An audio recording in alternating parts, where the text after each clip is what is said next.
بسم اللہ والحمدللہ والصلاۃ والسلام علی رسول اللہ۔ معزز سامعین گرامی، قرآن مجید کی طرح حدیث رسول صلی اللہ علیہ وسلم بھی انسان کی رہنمائی اور ہدایت کے لیے ہے۔ انسان رسول کائنات صلی اللہ علیہ وسلم کی ایک حدیث بھی اگر سن لے تو اس کی زندگی بدل سکتی ہے۔ اللہ تبارک و تعالیٰ نے پیارے پیغمبر صلی اللہ علیہ وسلم کو جس مقصد کے لیے بھیجا ہے، ان مقاصد میں ایک مقصد اللہ نے یہ بھی بیان فرمایا کہ وَيُزَكِّيهِمْ وَيُعَلِّمُهُمُ الْكِتَابَ وَالْحِكْمَةَ۔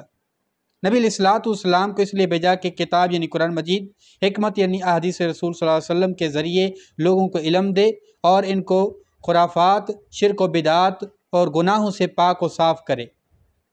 انسان کی زندگی بدلنے کے لیے رسول کائنات صلی اللہ علیہ وسلم کا ایک فرمان بھی کافی ہے۔ صحابہ کرام رضوان اللہ اجمعین نبی علیہ السلام کا جب فرمان سنتے پوری زندگی گزر جاتی، اس فرمان کی کبھی نافرمانی نہیں کرتے۔ صحیح بخاری کی روایت ہے، سیدنا عمر بن خطاب رضی اللہ تعالیٰ عنہ نے ایک مرتبہ رسول کائنات صلی اللہ علیہ وسلم کے سامنے اپنے باپ کی قسم کھائی تھی۔ نبی علیہ السلام نے فرمایا کہ ان اللہ ینہاکم ان تحلفوا بآبائکم، اللہ تمہیں منع کرتا ہے کہ تم اپنے آباء و اجداد کی قسم کھاؤ۔ سیدنا عمر بن خطاب رضی اللہ تعالیٰ عنہ فرماتے ہیں، رسول کائنات صلی اللہ علیہ وسلم کے اس فرمان سننے کے بعد پوری زندگی گزر گئی، میں نے کبھی بھی بھول کر کسی غیر اللہ کی قسم نہیں کھائی۔ کیا اس دور کے اندر بھی ایسے نوجوان موجود ہیں جس نے پیارے پیغمبر صلی اللہ علیہ وسلم کا ایک فرمان سن کر، ایک حدیث سن کر اپنی زندگی بدل دی ہو؟ ہاں، بالکل موجود ہیں۔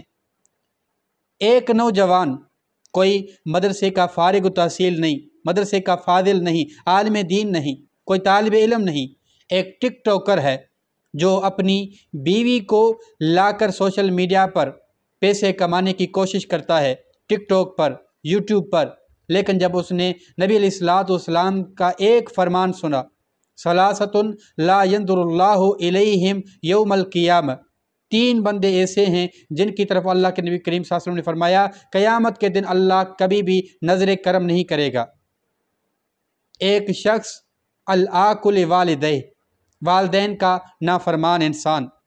دوسرا المرأۃ المترجلۃ، ایسی عورت جو مرد بننے کی کوشش کرے، مردوں جیسا کپڑا پہنے، مردوں جیسی چال چلے اور پھر مرد بننے کی کوشش کرے، ان کی مشابہت کرے۔ جہاں مرد کو کھڑا ہونا ہے وہاں وہ عورت کھڑے ہونے کی کوشش کرے۔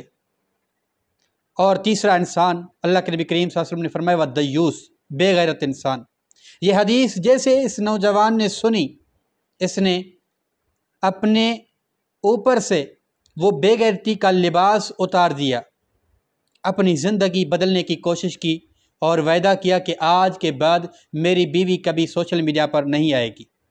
ایک دم سے کیا ہوا اسد بھائی کہ فیملی کانٹینٹ آپ نے بند کر دیا ایک دم سے، کیونکہ ایک دم سے یہ سب کچھ میں نے سوچا اور ایک دم سے میں نے فیصلہ لیا، ٹھیک ہے۔ میں آپ لوگوں کو بتاتا چلوں کہ یار ہم لوگ اسلام سے اتنا دور ہو گئے، ہم لوگ اتنا زیادہ دور ہو گئے پیسے کے پیچھے۔ ہم لوگ بس دن کو اٹھتے ہیں، ہم سوچنا سٹارٹ کرتے ہیں کہ پیسے کیا کریں، کیا کام کریں، پیسہ کیسے کمایا جائے، کیسے پیسہ کمایا جائے۔ ہم لوگ اللہ کا سوچتے ہی نہیں، ہم اسلام کا سوچتے نہیں، ہم نمازوں کا سوچتے ہی نہیں، ٹھیک ہے۔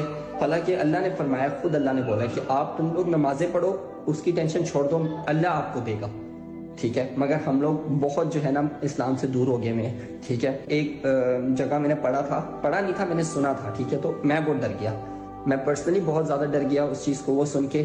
تو وہ سن کے میں نے ایک ہی رات میں فیصلہ لیا کہ نہیں، بس بہت ہو گیا، نہیں چاہیے مجھے۔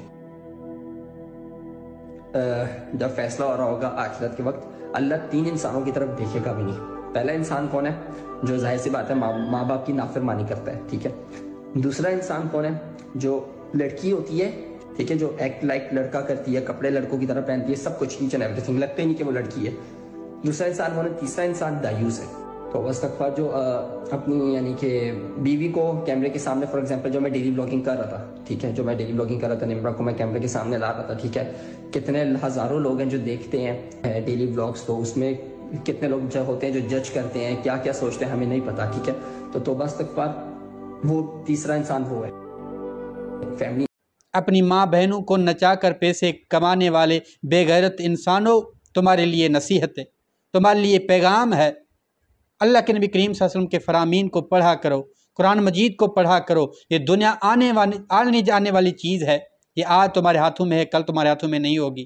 اس لیے آج ہی توبہ کرو، آج ہی اللہ سے معافی مانگ کر اپنی زندگی کو بدلنے کی کوشش کرو۔ عہد کرو کہ آج کے بعد ہم بھی ایسا کوئی جرم اور گناہ نہیں کریں گے جو اللہ کی نافرمانی میں ہو، جو رسول اللہ صلی اللہ علیہ وسلم کی نافرمانی میں ہو۔ اللہ تبارک و تعالیٰ عمل کرنے کی توفیق عطا فرمائے۔